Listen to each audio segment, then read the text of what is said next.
Mike's Daily Podcast. Well, it's good to be back, everyone, because I wasn't gone very long. Was just a day. I had so much to do that... Mike's Daily Podcast. Wow, it's Mike Matthews. Here we are on a Tuesday.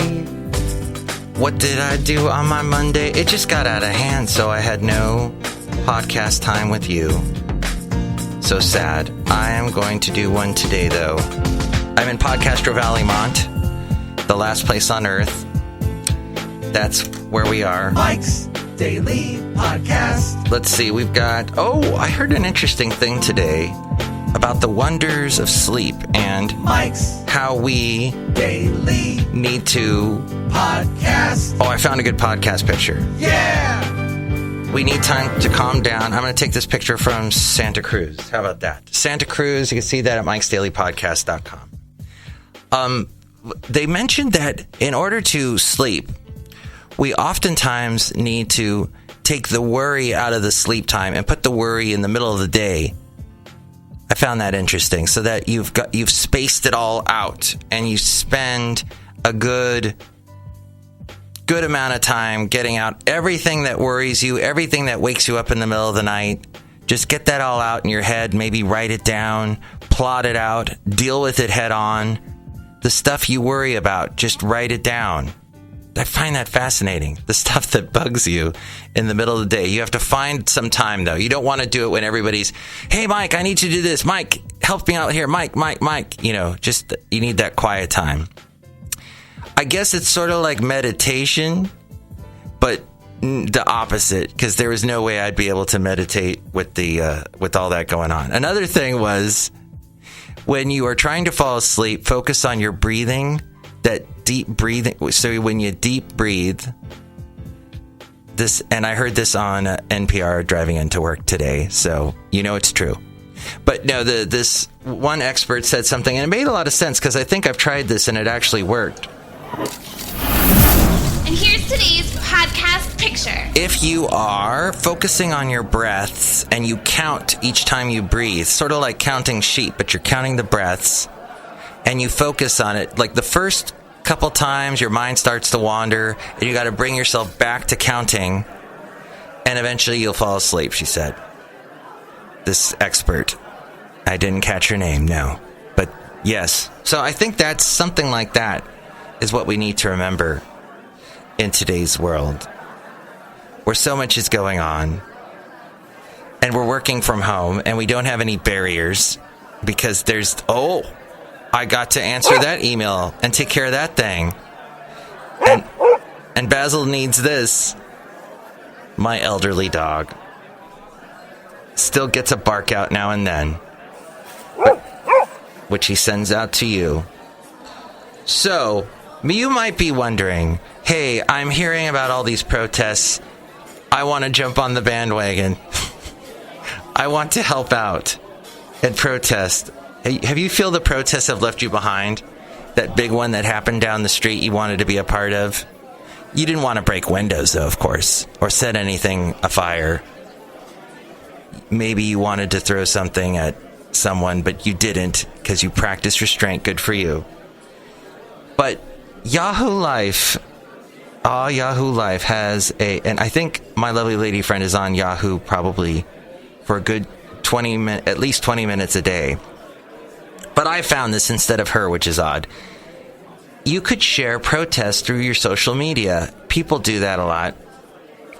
It says here, though you may not be able to attend a protest, do share and magnify protests in your area. It's important to know that some protest flyers circulating may not be organized by black organizers or activists. In fact, we've heard in the past about how maybe white supremacists have actually done that. Make sure to vet protest flyers before posting so you do not put others in danger.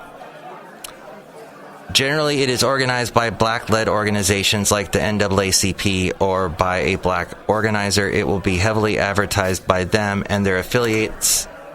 If you are not sure if a protest is black-led, then do not promote it. It involves a little research. anything we do in social media. This is by Anika Nyack, wrote this.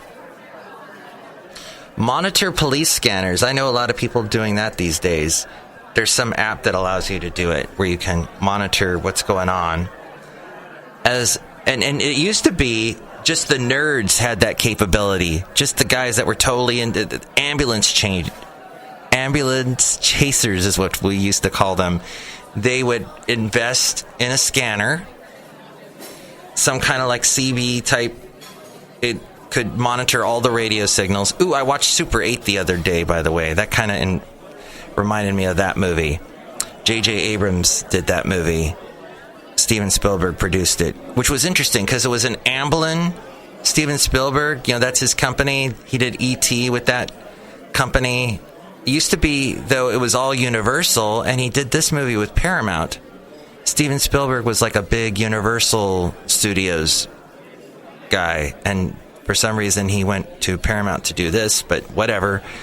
At any rate, it was, if you watch Super 8 and you've watched any of the Stranger Things shows, oh my gosh, the similarities are amazing. Though Super 8 came out before Stranger Things, and however the alien looks reminiscent of some of the aliens I've seen on Stranger Things. The kids, the way they bicker and how they got their goofy personalities, that's very Stranger Things-esque. I don't know if there were any other affiliations, or if there are any connections between the two, Super 8 and Stranger Things, but if you like Stranger Things and you haven't seen Super 8 yet, definitely watch that. But yes, the police scanners now can be on, you can get through the web or through your app that you can find. I guess you just look it up. Government officials, particularly local, state, and federal law enforcement, will use surveillance activity from scanners to identify large demonstrations in the area. Once a crowd's identified, police officers rush to that area. At home, you can monitor these police scanners as we go outside a cafe anyway, where we bring you Mike's Daily Podcast, somewhere in Podcastro Valley, Mont today, via mobile apps to alert the protesters in your contact list about police movement. Officers have been seen attacking peaceful protesters with harmful materials such as tear gas and rubber bullets, although I heard something today on my way in about how California is going to ban those only in only allow it like in some situations where the police are actually getting attacked or where other people are being attacked.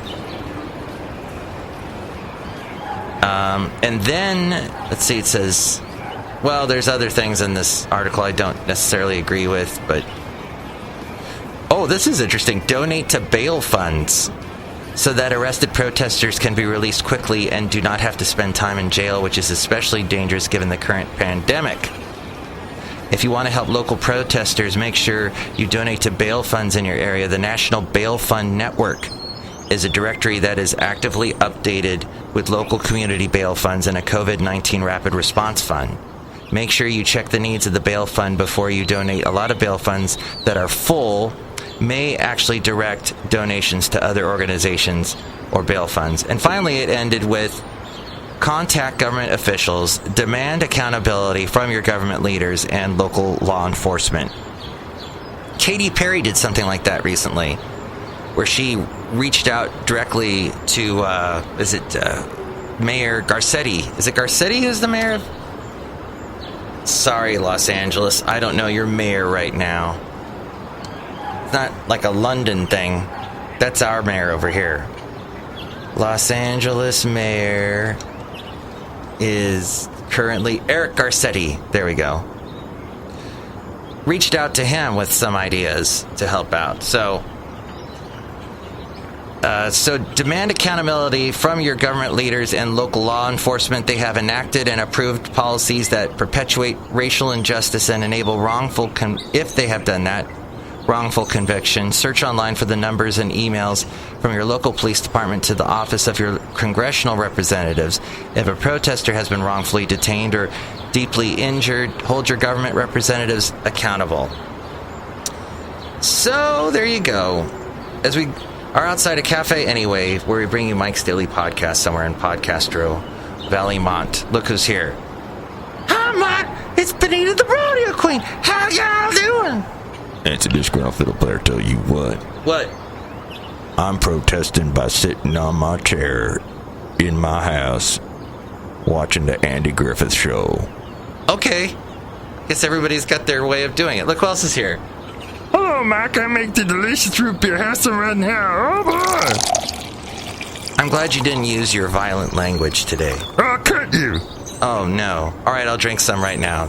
Why should we be violent? So anti the violence. Next show, I think we will affiliate ourselves with the Madame Rutabaga Valentino and Bison Bentley. Thank you for listening to episode 2057. I will speak to you soon somewhere on this show, quite possibly. And you can call me at 336MM Daily. 3 + 3 = 6. MM as in Mike Matthews. Daily as in what this podcast tries to be. Occasionally gets interrupted, though. I'm sure you understand. Take it away, A-Frame. Mike's Daily Podcast is written and produced and performed by Mike Matthews. His podcast is super easy to find. Download or listen to his show and read his blog at mikesdailypodcast.com. Email Mike now at mikesdailypodcast@gmail.com. See you tomorrow. Bye!